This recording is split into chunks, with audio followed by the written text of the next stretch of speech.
Welcome to Denley Digital. I'm here at Gray Eagle Mine outside of Lake Havasu, Arizona.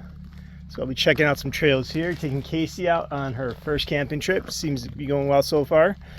But today's episode is going to be my review of Starlink RV service. So I have Starlink RV service right now. I think I'm going to cancel it, and I'll tell you why.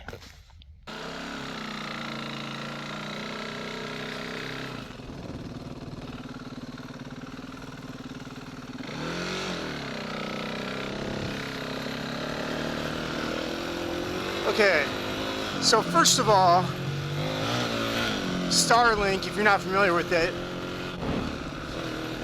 it's that SpaceX internet service, low Earth orbit satellite.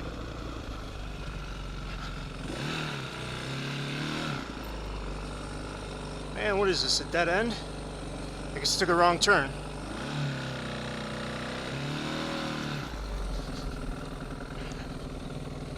No trespassing.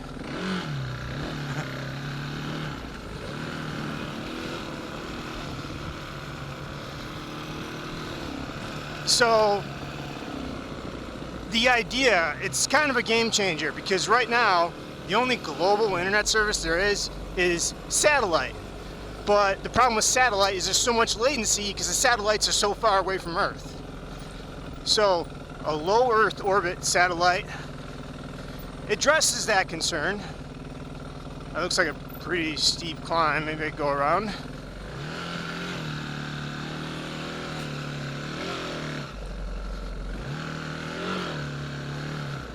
The problem though is that you need a whole bunch of low Earth orbit satellites compared to, regular satellites. You don't need as many. So that's why Elon Musk now has this huge network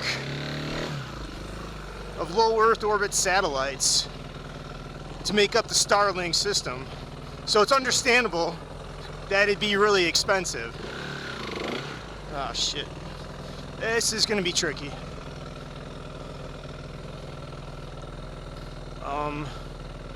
I don't like how close you are.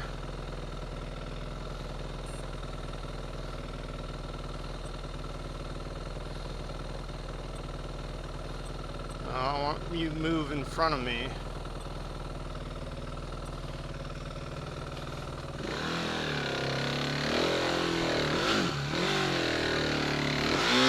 Oh yeah.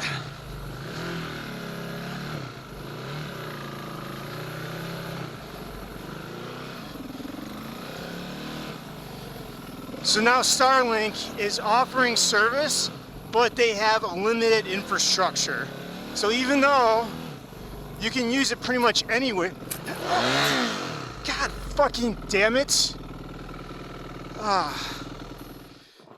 Okay, let's try this again. Power line or whatever. Out of nowhere, really low. Kind of disappointed Skydio didn't see it, but then again, I didn't either, so. It seems like the drone is okay. Let's find out.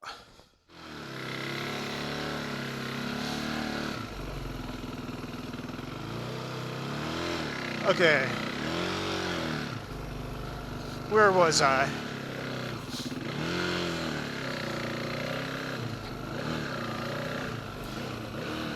Yeah, so Starlink,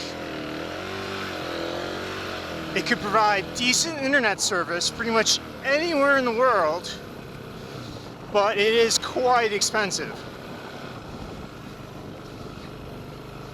But an obvious use case for this would be you have an RV and you go travel all over the world, or all over the country, I should say.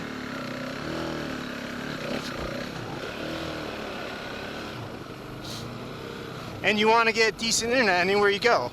Starlink could do that. The problem though is, since their infrastructure can only support so many users,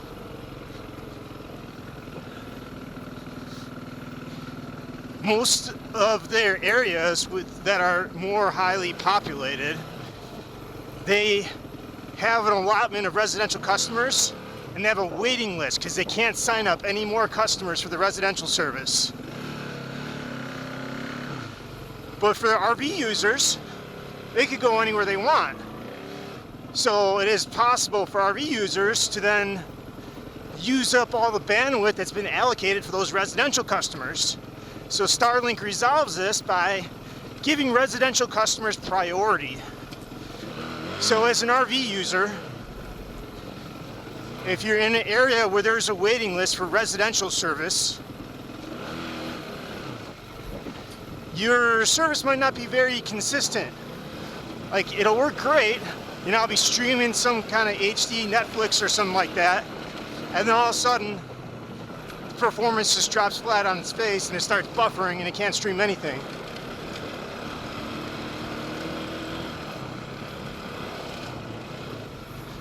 Whoa.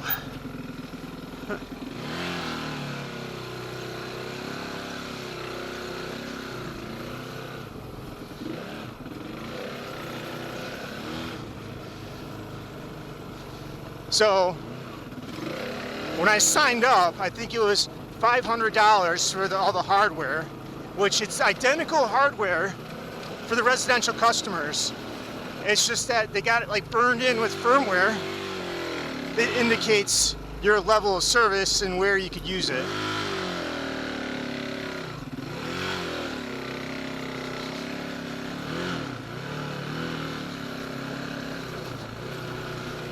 So it was $500 for the hardware up front, and then it was $135 a month, which is crazy because that's like twice as much as a residential internet service. Which for RV users, you know, unless they live out of their RV, not going to be using it that often.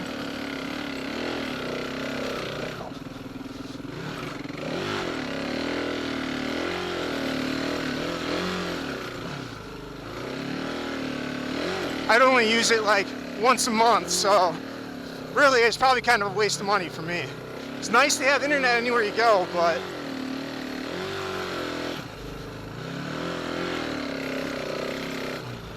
not sure it's worth that. But then just now they went and raised their prices, $15 a month. It's a little confusing in the email. They're really confusing about everything, so I'll try to clear up some misunderstandings that I had myself. But it seems like it's going up $15 a month to $150 a month for areas where there is a waiting list. And I don't know if that's blanket for all RV customers since they could go anywhere, or since I'm an RV customer that lives in an area where there's a waiting list, or residential customers get that rate increase as well. But that is kind of frustrating though, how, you know, you have that hardware investment up front for the router and the satellite dish and everything, $500, and then just months into your service they go and they raise the monthly rate on top of that. But, well, shit, this is a little steep, but we could go down it, I guess. I don't know if I want to go up it. But at least they said within the first year you could return the hardware for half price. They'll give you $250 back. Better than nothing. So I'm thinking of doing that. But one thing they do advertise for the RV service is you can pause it anytime you want. That's a little misleading because the way their wonky billing works. So you can pause it anytime you want, but they start the billing process a week in advance. So even if you haven't gotten the bill, if you try to pause it after they start the billing process, you're going to get billed regardless. And then start a whole new month of service.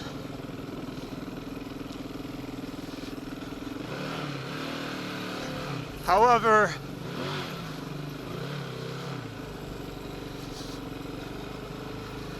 Another thing though, whoa, this is kind of tight. You're getting kind of close to that cliff wall there. Making me nervous.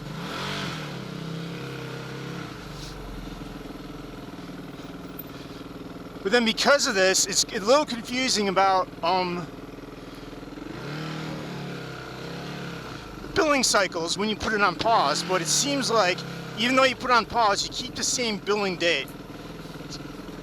So your monthly service will renew around the same day, even if you unpause it, you keep the same billing date.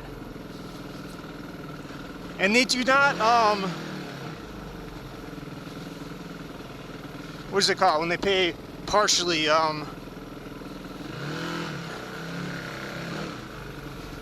they don't bill partial months.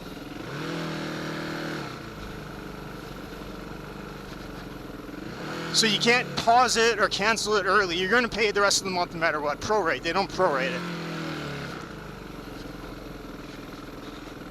But what seems to be the case, I haven't gotten verification, but as far as my billing goes, it seems to be the case that when you start the service, they do not bill you for the partial month when you unpause, but they'll bill you for the partial month when you pause. That's my understanding, and that seems fair enough, I guess. Just kind of weird that they don't have like real-time billing, and they don't really explain this on their website at all. You know, when they say you can pause anytime you want, that's a little misleading, but... So Starlink, you know, objectively speaking, you know, it is an amazing idea. It is a technological marvel, but I think it's just overpriced right now, at least. And I just as soon recoup half of my hardware investment costs and wash my hands with it. Especially now that I got T-Mobile, although I got no signal at my campsite, but if I go high enough, I'll get signal. But another thing I find interesting though, you know, like some people say Elon Musk has helped the conflict, helped the Ukraine people in their conflict more than any other private citizen. I mean, there is some truth to that, because providing Starlink service to Ukraine, I think, has been a great strategic advantage. But then Elon Musk goes and says, no, we're going to make the United States start paying for that because we've been subsidizing that. It's not really fair that we're helping the U.S. allies in their conflicts out of our own pockets. And then he just kind of, not long after, just kind of backed away from that. It's like, no, actually, we're going to pay for that after all, just because we're such good people. It's like, it's not like Elon Musk is paying out of his pocket.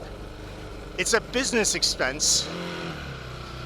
Maybe if they didn't continue subsidizing Ukraine's internet, they didn't have to raise the rates $15 a month for everybody. But you've got to wonder, there you are. You got to wonder, what is Elon Musk's motivation for being so generous to provide Ukraine with free internet in their time of struggle?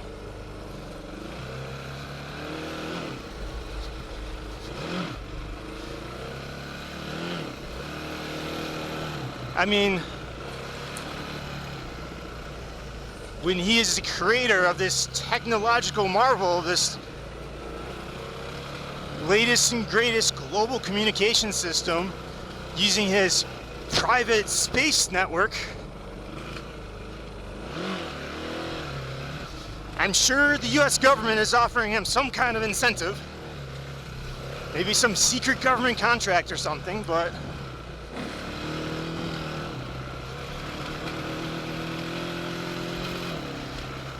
regardless of where that $150 a month is going, I don't think it's worth it.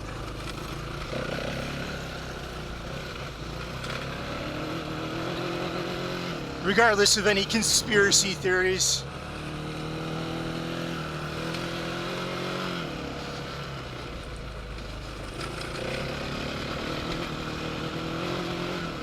Yeah, this is definitely some interesting trails.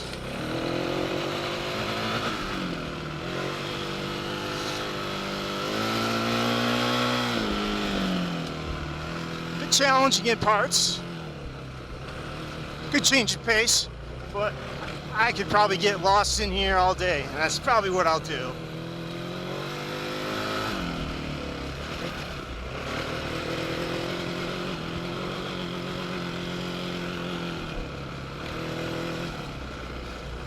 But yeah, I still want to do Scottio lessons learned, and maybe now I got another crash to put on that video whenever I do make that.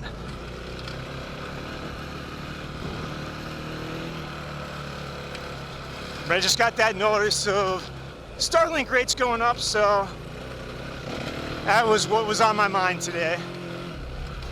And then I'll have to do another video about Casey, that whole adoption process. I just wanted to see how this weekend goes first, because this is the real test. This is what I was hoping I could have a dog do, just to go on adventures with me like this. Of course, she's relaxing in the trailer, heated trailer. But this seems like a great place. Perfect place for us. I picked it because it's supposed to be dog friendly, and the trails are very OHV oriented, as you can see.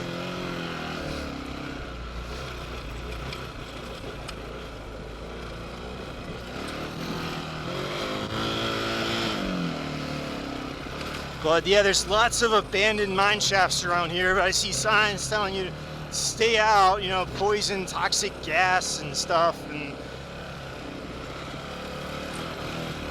if you go inside, you're gonna die.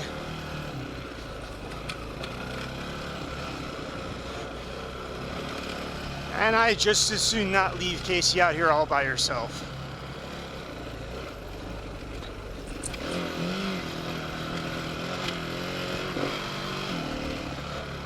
It's starting to get redder on here.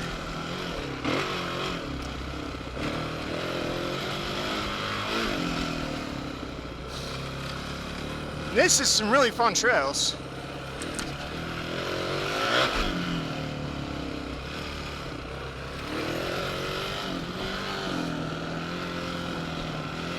Yeah, I'll just run out the battery checking these out. Show you guys a little bit more.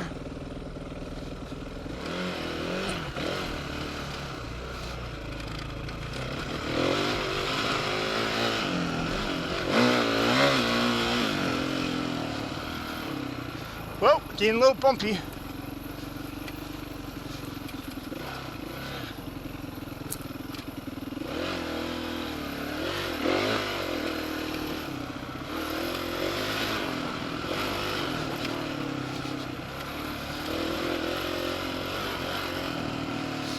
I hope I don't have trouble getting back to my trailer. No, I can use GPS. It's I'm camped right off a road.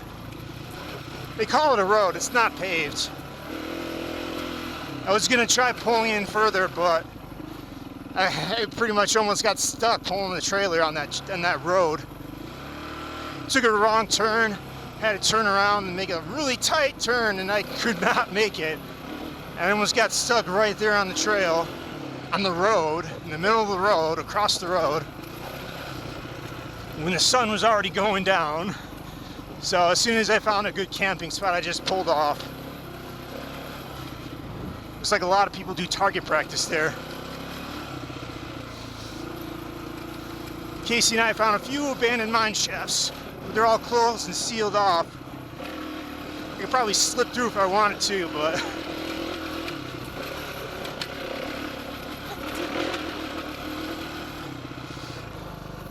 16% battery.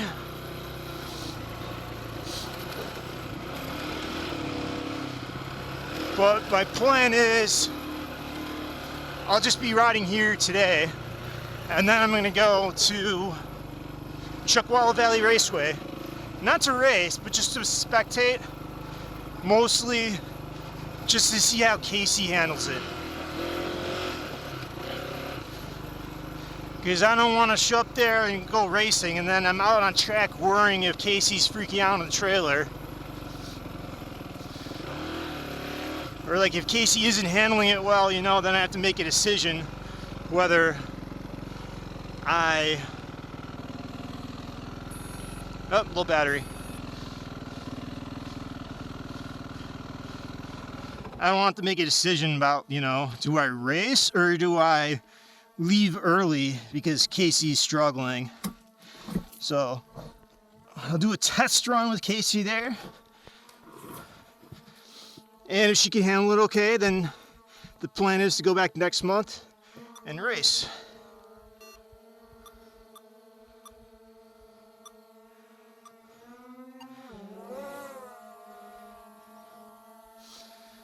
But that about does it.